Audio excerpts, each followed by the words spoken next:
you think I would have known this, behavior modification school for like multiple years, a lot of stuff.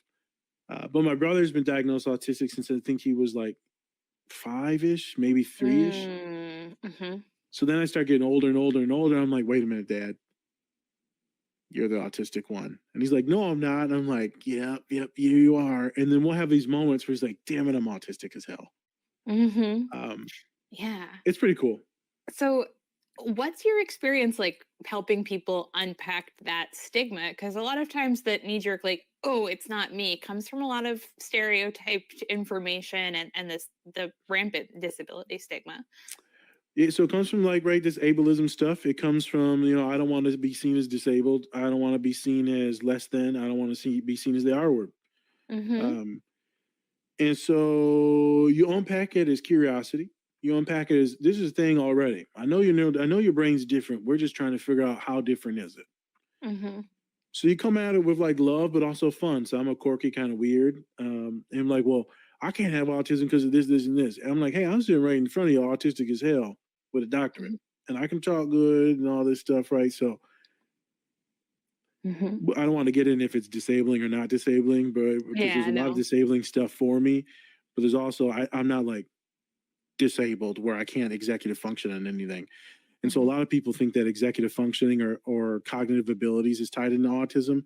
Those are completely separate things that are also highly comorbid with autism, but it's not autism. There's a lot of stuff in that gumbo pot, what we call neurodivergent. But man, it's awesome. It's like when I'm working with a student of color and I get emotional sometimes because when you're working with your people, it means more. Like they call it transference or countertransference, right? And so you see yourself in that kid, that child, and you get to support them and like love them in a way that no one ever has. One of my men of color the other day cries. I ain't never cried in front of no one my entire life, and they cry in front of you, and you're like, I ain't gonna lie, I cried too. It is what it is. And they're neurodivergent too in a certain way. So it's impactful. I get my students that are autistic, and they may find out that they're autistic with me, and then they're like, man, I just vibe with you, man. This feels good. I had a student the other day that's just like, this is awesome. Like, I don't have to explain anything to you. Like, I don't even have to talk in complete sentences because you just know where the next sentence is going, or you can read all the other stuff where you always have to over-explain and then stutter and then deregulate because of the shame and guilt. And my office is completely unmasked. Students, I can see them trying to calculate what you're saying, how to say it. I'm like, just send it. I've been working with folks that go all the way from nonverbal to don't shut up. I'll figure it out. Yeah, and honestly, sometimes that's the same individual in different moments of regulation, nonverbal to hyperverbal. Yeah, speaking of identities and feeling sort of cared for and healed in your own identity as somebody who holds many, there's a shortage of neurodivergent therapists, therapists of color, men in the healing space. What should students do if they're having a hard time connecting to a therapist that really understands them on that deep level, like you were describing? So when it comes to students looking for resources and just overall getting therapy, I would not harp so much on some maybe the other identities, is to find someone that either works with neurodivergent kids, gifted kids. But if you can't find autism, just sync up with someone that works really good with ADHD. Oh, okay. If they say they work with ADHD, then they know the neurodivergent vibe. If they work really good with OCD, like the specialties in OCD, that would be magnificent to work with. Most of the profiles are going to say anxiety, depression. Magnificent. Okay. But if they got any type of specialty or like more in the ADHD or OCD range, it's going to be a little bit better at working with you. They may not understand everything, but the ADHD therapist, they're going to get it. And you don't normally develop a speciality in therapy unless you've already got one of those things. You identify with it. That's why it's your specialty. It's not always true. That's kind of a generalization, but most of us go into the work in which we feel like has healed us, or we feel like we want to learn more about ourselves or our family. So a lot of folks will go into trauma work. People go into trauma work because they usually got a lot of trauma. Yeah. I studied autism, right, and did my dissertation on autism specifically in women and how they present. because I'm autistic. But also I wanted to take that population and then generalize it to all the boys. Because of what we call, right, the symptomologies are like different, right? We know that. So I would kind of start out like that. Don't be scared of any men or masculine presenting individuals. You actually might fit a little bit better because we're going to be a little bit strategic, our brains and how we work, a little bit more blunt. Where some of the other therapists that are women or femme presenting, they may make you sit in emotions a little bit more. They might make you like, how's that make you feel? There might be a lot of awkward silences because therapy is supposed to be focused on emotions. With some of us, we're like, hey, this is what we're talking about. This is the solution. This is what we're going to do. We're also going to sit in the emotions for like a smidge, but now we're about to do something. So a lot of my students like more of that strategy instead of just sitting in the emotion, because then all you do is just deregulate the whole damn time. And so they don't want to go back to therapy because they're just traumatized the whole time. Yeah. And it's also can feel a little bit difficult if you have any degree of lack of emotional insight or alexithymia, and you're sitting in an emotion that you can't really feel. And if you can't feel it, but maybe you can feel it, but you don't know how to articulate it, now you're just screwed. So now you feel terrible, and now the whole shame spirals.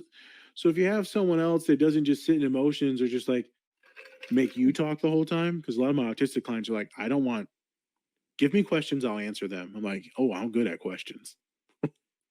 Yeah, absolutely. So can you talk a little bit about your academic career and, from undergrad to your doctorate in social work, how you found this path?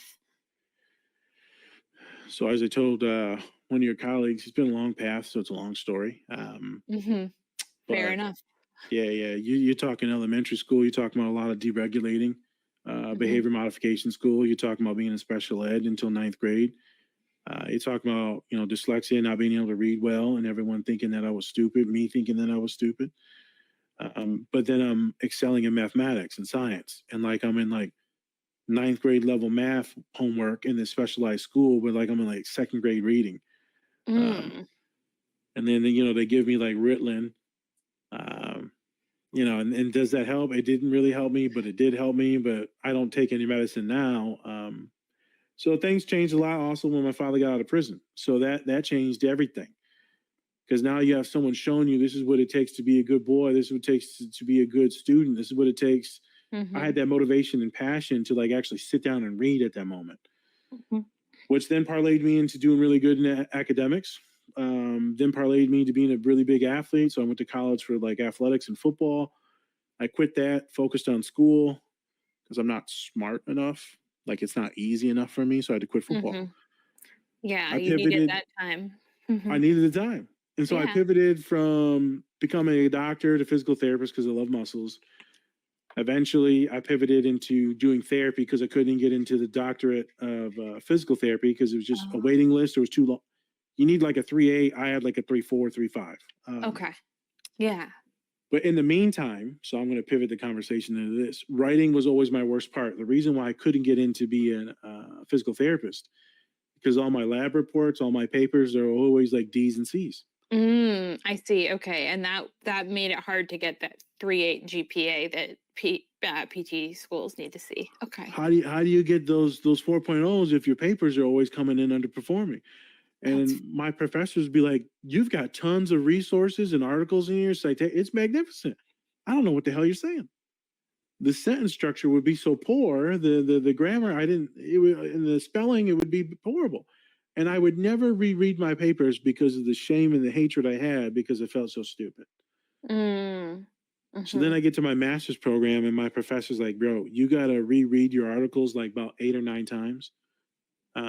Neurodivergent, director of the program, therapist. And I always like to mention he's out of Flint, Michigan, which is my dad's hometown. And he was also a recovering addict. And so he's like, dude, I get it. This shit is hard. Sorry to swear. No, it's fine. This shit is hard. It's hard. And he said, I need you to rewrite. And so I would reread my articles, my papers, 10 page, 15 page, 20 page things 9 times. And it would take hours and hours and hours and hours. But eventually they got it good enough where I was getting A's on these things. Instead of the first semester in my master's program, they told me to drop out. And with my mentor, I loved her. She gave me a big old hug and kiss on the cheek when I graduated. She acknowledged you got a choice. You either use the resources that are available to you, or you need to drop out. Mm-hmm. And so I went to the writing center, didn't really like that, but I learned from my professor, you just got to keep rereading. And you wait a couple days, then you reread it, and you can start to catch all these errors. I started doing good. I decided to do a doctorate. They made me buy the Grammarly program. So shout out to Grammarly for helping me with my writing. It's not that expensive, but it is expensive. But my God, that helps so much in my doctorate program. I can talk really well. I can intellectualize better than almost any individual based on all the computer science I got going on in here, lived experience, books that I've read. But typing it is almost impossible. Texting my friends is impossible. They never know what the hell I'm saying. So now I use voice to text for everything. And these dang Samsung cell phones, they got an AI thing on it now where you can click it and it'll reformat it for you like ChatGPT. It'll clean it up. It's awesome. Yeah, there's a lot more options for writing support than there were, 10, 15 years ago, which is really helpful. Like, I mean, really helpful. My English teacher would make me read aloud my writing to myself because I also resisted any proofreading. Like, I didn't want to go back into it. I didn't want to look at it. I was ashamed of it. But yeah, she made me read stuff aloud. Here's an interesting thing is reading it out loud did help. Reading, there's a small percentage of people that are going to get this when I say it. I can't read fast. So if I read fast, it gets all jumbled. The ADHD kicks in. I don't know what the heck I read for the last 3 pages. But if I slow down and I read louder, my voice is louder in my brain. So the narrator that's reading is louder in my brain. Then for some reason I can read everything and retain everything. And then it all makes sense and I can rewrite or I can comprehend. I had to slow down, increase the volume in my brain of which I was reading. And then it was magnificent. Then everything clicked. That was in my master's program. I figured that out. Because I couldn't read, I've never actually read a full book until I was a graduate student at like 22 years old. Never read a full book until 22. And then I went on a hyper-focused binge of like hundreds of books after that. Because I was like, I'm not stupid. I can read. I can do this now. Let's go. Yeah. My first book is All the Light We Cannot See, Pulitzer Prize winner. Some of it's in French. I was like, of course I picked the hardest damn book to read. Yeah. So in college and in graduate school, did you seek accommodations? Have you used that experience to inform your work with students? So I never saw accommodations because I didn't know that they were afforded. I didn't know that all schools had them. So how can I seek something I didn't know existed? Okay. I bet that happens with students too. All the time. Yeah, they don't know the resources they got. I didn't even know what therapy was until I was in school to become a therapist. Yep. Okay. So how was I supposed to know it was free at our counseling center? At our old school, like a couple years before mine, they actually mandated that every therapist use the school therapy center at least twice to understand how it felt. Oh, interesting. Okay. Yeah. I thought that was a magnificent thing. I was kind of sad that they did away with that. Hey, thanks for watching this video. Check out the full episode on our channel and anywhere you find podcasts. Also, remember to like and subscribe. Whoop whoop!